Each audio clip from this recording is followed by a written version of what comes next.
Shalom saudara-saudara terkasih di dalam Tuhan Yesus Kristus. Berjumpa lagi bersama saya Roni. Hari ini saya ingin membacakan firman Tuhan di dalam kitab Yosua 3 ayat yang pertama sampai yang ke-16.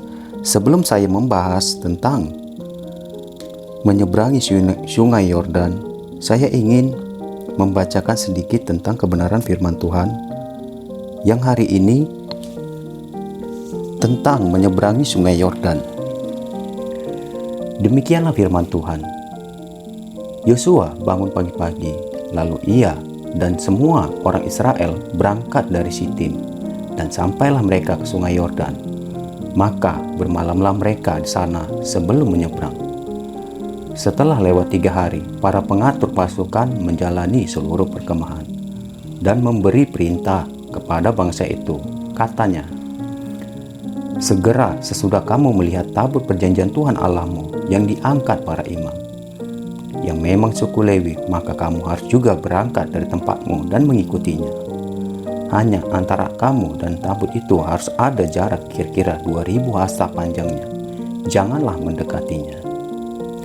Maksudnya, supaya kamu mengetahui jalan yang harus kamu tempuh, sebab jalan itu belum pernah kamu lalui dahulu. Berkatalah Yosua kepada bangsa itu, kuduskanlah dirimu, sebab besok Tuhan akan melakukan perbuatan yang ajaib di antara kamu. Dan kepada para imam itu, Yosua berkata demikian, angkatlah tabut perjanjian dan menyeberanglah di depan bangsa itu. Maka mereka mengangkut tabut perjanjian dan berjalan di depan bangsa itu. Dan Tuhan berfirman kepada Yosua, pada hari inilah aku mulai membesarkan namamu di mata seluruh orang Israel, supaya mereka tahu bahwa seperti dahulu aku menyertai Musa, demikianlah aku menyertai engkau. Maka kau perintahkanlah kepada para imam pengangkat tabut perjanjian itu demikian. Setelah kamu sampai ke tepi air sungai Yordan, haruslah kamu tetap berdiri di sungai Yordan itu. Lalu berkatalah Yosua kepada orang Israel, datanglah dekat dan dengarkanlah firman Tuhan Allahmu. Lagi kata Yosua, dari hal inilah aku mengetahui bahwa Allah yang hidup ada di tengah-tengah kamu, dan bahwa sungguh-sungguh akan dihalaunya orang Kanaan, orang Het, orang Hewi, orang Feris, orang Girgasi, orang Armori, dan orang Yebus itu dari depan kamu. Sesungguhnya tabut perjanjian Tuhan semesta bumi berjalan menyeberangi di depan kamu masuk ke sungai Yordan. Maka sekarang pilihlah 12 orang dari suku Israel, seorang dari tiap-tiap suku.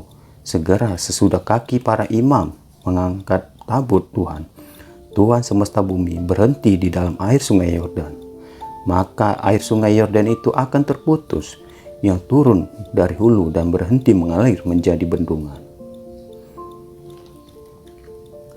Ketika bangsa itu berangkat dari tempat perkemahan mereka untuk menyeberangi sungai Yordan, para imam mengangkat tabut perjanjian itu berjalan di depan bangsa itu. Segera sesudah para pengangkat tabut itu sampai ke sungai Yordan, dan para imam pengangkat tabut itu mencelupkan kakinya ke dalam air di tepi sungai itu. Sungai Yordan itu sebak sampai meluap sepanjang tepinya semasa musim menuai. Maka berhentilah air itu mengalir.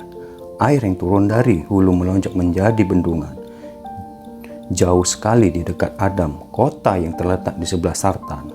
Sedang air yang turun dekat laut Araba itu, yakni laut asin, terputus sama sekali. Lalu menyeberanglah bangsa itu di tentangannya Yeriko. Tetapi para imam pengangkat tabut perjanjian Tuhan itu tetap berdiri di yang kering di tengah-tengah sungai Yordan. Sedang seluruh bangsa Israel menyeberang di tanah yang kering sampai seluruh bangsa itu selesai menyeberangi sungai Yordan. Baiklah saudara-saudara, kita akan membahas sedikit tentang kebenaran firman Tuhan hari ini. Apa yang dapat kita petik dari segala yang kita baca dan kita dengarkan hari ini. Mungkin ketika mengalami penderitaan berkepanjangan, rasa frustasi mungkin akan menimbulkan banyak pertanyaan dalam benak. Ribuan tanya bernada protes kepada Tuhan tiba-tiba meluap dari hati yang sedang merana. Apakah Allah sungguh-sungguh berkuasa? Masihkah Dia berkuasa? Masih sanggupkah Allah melakukan perbuatan ajaib seperti ketika membebaskan orang Israel dari Mesir? Mampukah Dia menyembuhkan orang sakit dan membangkitkan orang mati?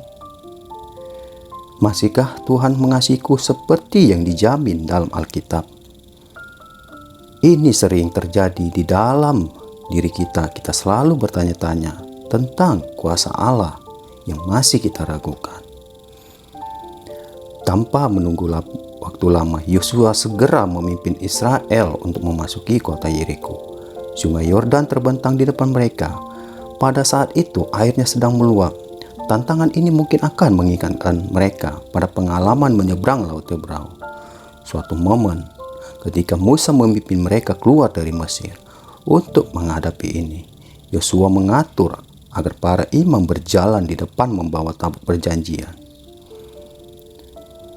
Kemudian orang Israel akan mengikuti dari belakang dengan jarak kira-kira 1 kilometer.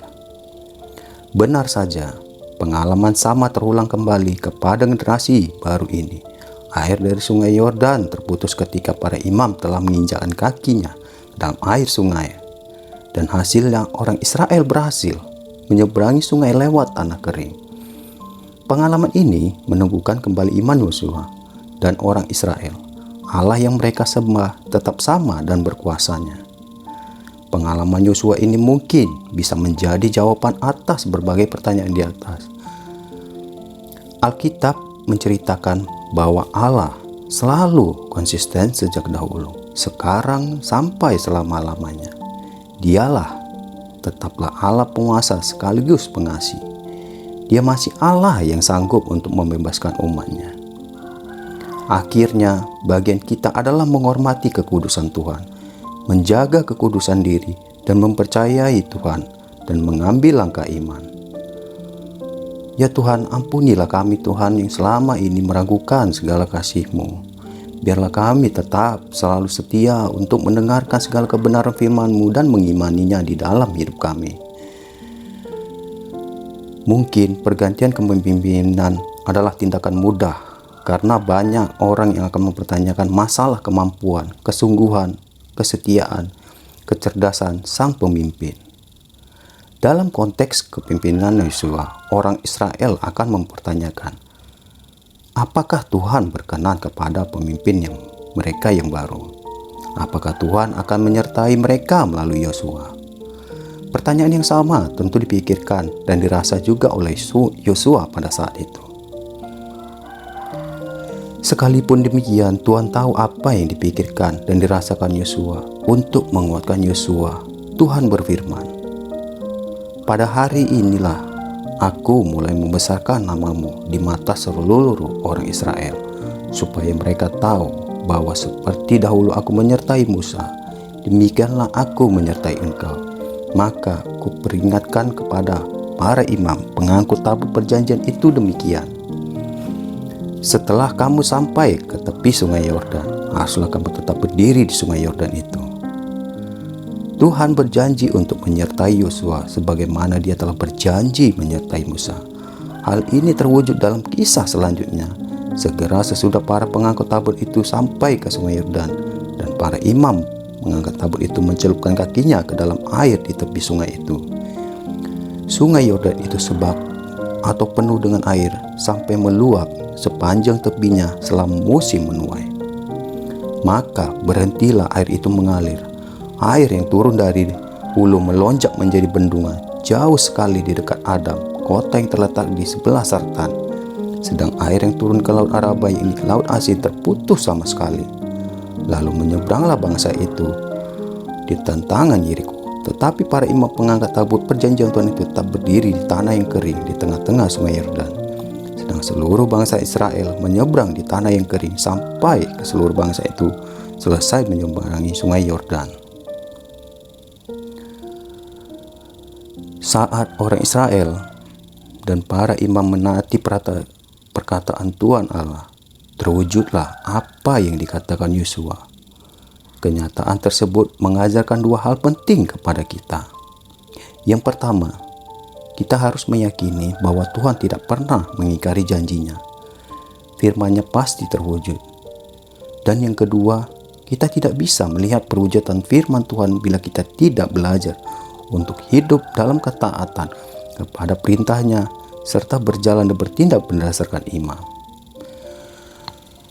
Saya harap saudara-saudara dapat mengimani segala apa yang saya bacakan tentang kebenaran firman Tuhan.